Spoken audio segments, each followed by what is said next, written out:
श्रीराम समर्थ सार्थ श्री दासबोध दशक 6वा समास 7वा सगुण भजन।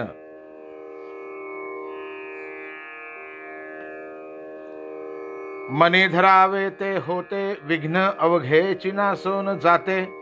कृपा केली या रघुनाथे प्रचित येते। आपण मनात जो संकल्प करावा तो पार पडतो। सारी विघ्ने आपोआप नाहीशी होतात। रघुनाथाने कृपा केली म्हणजे असा प्रत्यक्ष अनुभव येतो। रघुनाथ भजने ज्ञान झाले, रघुनाथ भजने महत्व वाढले, म्हणून या तुवा केले पाहिजे आधी। श्री रामचंद्रांची उपासना केल्याने मला आत्मज्ञान झाले, त्याची उपासना केल्याने माझे महत्व वाढले, हा माझा अनुभव आहे। म्हणून तू प्रथम सगुणाची उपासना कर। हे तो आहे सप्रचित आणि तुझ वाटे ना प्रचित, साक्षात्कारे नेमस्त प्रत्ययो करावा। सगुणोपासना केल्याने आत्मज्ञान होते, हा तर माझा साक्षात अनुभव आहे। तुला जर हा अनुभव खरा वाटत नसेल तर तू स्वतः सगुणोपासना कर। निश्चितपणे आत्मज्ञानाचा अनुभव घे। अशा रीतीने आत्मसाक्षात्कार झाला म्हणजे माझे म्हणणे तुला खरे वाटेल। रघुनाथ स्मरोनी कार्य करावे, ते सकळची सिद्धी पावे। करता राम हे असावे अभ्यंतरी। श्री रामरायांचे स्मरण ठेवून कोणतेही कार्य केले तर ते त्वरित पार पडते असा माझा अनुभव आहे। म्हणून करता राम आहे हे अनुसंधान निरंतर अंतर्यामी सांभाळावे। वास्तविक जगातील सगळ्या घटना ईश्वराच्या सत्तेनेच घडतात। देहबुद्धीमुळे त्यांचे कर्तेपण आपण आपल्याकडे घेतो। ते कर्तेपण ज्यांचे त्याच्याकडे देणे हा सगुणोपासनेचा प्राण आहे। कोणत्याही कर्माचे कर्तेपण जो अगदी मनापासून भगवंताकडे सोपवितो त्याच्या जीवनात ईश्वरी सत्ता कल्पनेच्या बाहेर गोष्टी घडवून आणते असा प्रत्यक्ष अनुभव येतो। या अनुभवाचा उल्लेख श्री समर्थ या ओवीमध्ये करत आहेत।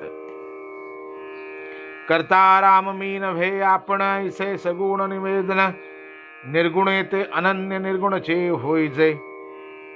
करता राम आहे मी करता नव्हे अशी दृढ भावना ठेवणे यास सगुण निवेदन म्हणतात। निर्गुणामध्ये त्याच्याशी एकरूप होऊन साधक निर्गुणच होऊन जातो। सगुण निर्गुण उपासनेचा सूक्ष्म भेद श्री समर्थ येथे समजावून सांगतात। देहबुद्धी सुटलेला पुरुष ज्ञान मार्गाचा अधिकारी असतो। अंतर्यामी निर्गुण आत्मस्वरूपाचे अनुसंधान राखता राखता तो स्वस्वरूपाशी समरस होऊन जातो। देहबुद्धी असलेला पुरुष उपासनेचा अधिकारी असतो। ईश्वर करता आहे अशी खरी भावना ठेवून जीवनातील सर्व कर्मे करीत गेल्याने त्याची वासना क्षीण होते आणि मन आपोआप अंतर्मुख बनते। शिवाय आपण भगवंताच्या हातातील बाहुले आहोत ही ठाम श्रद्धा झाल्याने विश्वांतील ईश्वर शक्ती त्याच्याकडून मोठे कार्य करवून घेते। मी करता ऐसे म्हणता काहीच घडेना सर्वता, प्रचित पाहसी तरी आता शीघ्रची पाहे। मी करता आहे या भावनेने कर्तेपण स्वतःकडे घेऊन कर्म केले तर आपल्या मनात सारखे घडवून आणता येत नाही। याचा अनुभव पाहायचा असेल तर आपल्या जीवनात तो लगेच पाहता येतो। मी करता ऐसे म्हणसी तेणे तू कष्टी होसी, राम करता म्हणता पावसी येश कीर्ती प्रताप। मी करता आहे या भावनेमुळे कसे होईल काय होईल अशी काळजी लागते व मन उद्विग्न होते। उलट ईश्वर करता आहे या भावनेमुळे अनंत ईश्वर शक्तीशी समरसता होते आणि आपल्या कर्मात मोठे तेज उत्पन्न होऊन यश कीर्ती व प्रताप पदरात पडतात। एक भावने पोटी भावनेसाठी देवासी पडे तुटी, का ते होये कृपा दृष्टी देव करता भाविता। मी करता आहे या भावनेच्या पायी आपण भगवंत हातचा गमावून बसतो। तर ईश्वर करता आहे या भावनेच्या पायी भगवंत आपल्यावर कृपा करतो. आपण आहे 2 दिवसांचा आणि देव बहुता काळांचा, आपण थोडे ओळखीचा देवासी त्रैलोक्य जाणे. भगवंत शाश्वत आहे, अर्थात त्याच्या दृष्टीने आपले जीवन किती थोडे आहे, तसेच भगवंताचा प्रचार केवढा मोठा व त्या मनाने आपण कोणीच नाही म्हणून ज्ञानी झाला तरी त्याने उपासना सोडू नये. खरे म्हणजे उपासनेने दृश्याचे मिथ्यापण ध्यानात येते आणि आपली देहबुद्धी मरून जाते. म्हणून देहाला उपासना लावावी आणि विवेकाने मीपणा मारावा, म्हणजे खरे आत्मज्ञान उदय पावते. या जगातील आपल्या जीवनाचा काळ फार अल्प आहे, उलट भगवंताच्या राहण्याला अंत नाही. आपल्याला किती थोडे लोक ओळखतात, उलट भगवंताला सारे त्रैलोक्य ओळखते. या कारणे रघुनाथ भजन, त्यासी मानिती बहुत जन. ब्रह्मादिक आदी करुण राम भजनी तत्पर. म्हणून भगवंताची उपासना करावी. जो भगवंताची उपासना करतो त्याला पुष्कळ लोक मान देतात. ब्रह्मादिक देव देखील ईश्वराच्या उपासनेमध्ये मनापासून मग्न आहे. या अक्षरशः अवाढव्य विश्वामध्ये जी भगवंताची प्रचंड शक्ती काम करते, त्या शक्तीच्या कृपेने आपण जगतो, कर्म करतो, भोग भोगतो आणि आपली ध्येय साध्य करतो. ही गोष्ट सारखी ध्यानात वागून जीवन जगणे हे उपासनेचे वर्म आहे. ज्ञानबळे उपासना आम्ही भक्त जरी मानू ना, तरी या दोषाच्या पतना पावो अभक्तपणे. श्री समर्थ म्हणतात की आम्ही भक्त आहोत, आम्हाला आत्मज्ञान झालेले आहे, पण त्या ज्ञानाच्या जोरावर जर आम्ही उपासनेचा अनादर केला व ती टाकून दिली तर अभक्तपणाने आमच्या जीवनात दोष निर्माण होईल. देहाला उपासना हवीच. देव उपेक्षी थोरपणे तरी मग त्याचे तो जाणे, अप्रमाण ते श्लाघ्यवाणे नव्हे की श्रेष्ठा. मी ज्ञानी आहे अशा मोठेपणाच्या ताठ्याने जर कोणी ईश्वराच्या उपासनेला तुच्छ केले तर मग त्याचा परिणाम त्याला भोगावा लागेलच. ते ज्याचे त्याने पाहून घ्यावे. स्वानुभवाच्या उलट असल्याने जे अयोग्य आहे ते श्रेष्ठ पुरुषांना कधीही श्लाघ्यवाणे वाटत नाही, त्यांना ते कधीही मान्य होत नाही. देहास लागली उपासना, आपण विवेके उरेना, ऐसी स्थिती सज्जना अंतरेची. देह सगुणाच्या उपासनेत गुंतलेला ठेवायचा, विवेकाने मीपणा नाहीसा करायचा. सत्पुरुषाच्या जीवनात अशी ही आत व बाहेर अवस्था असते. देहाने भगवंताचे भजन पूजन आणि मनाने स्वस्वरूपाचे अनुसंधान हे संत जीवनाचे सत रहस्य आहे. सकळ मिथ्या होऊन जाते, हे राम भजने कळो येते. दृश्य ज्ञानियांचे निमते स्वप्न जैसे. भगवंताच्या उपासनेने सगळे दृश्य मिथ्या आहे अशी प्रचिती येते. ज्ञानी पुरुषांच्या मताने हे सगळे दृश्य स्वप्नासारखे आहे. मिथ्या स्वप्न विवंचना तैसी सृष्टीची रचना. दृश्य मिथ्या साधू जना कळो आले. स्वप्नामधील व्यवहार जसा खोटा असतो त्याचप्रमाणे या सृष्टीची रचना मिथ्या आहे. साधू पुरुषांना दृश्याचे खोटेपण कळून येते. आक्षेप झाला श्रोतयांसी, मिथ्या तरी का दिसते या म्हासी. याचे उत्तर पुढील समासी बोलिले असे.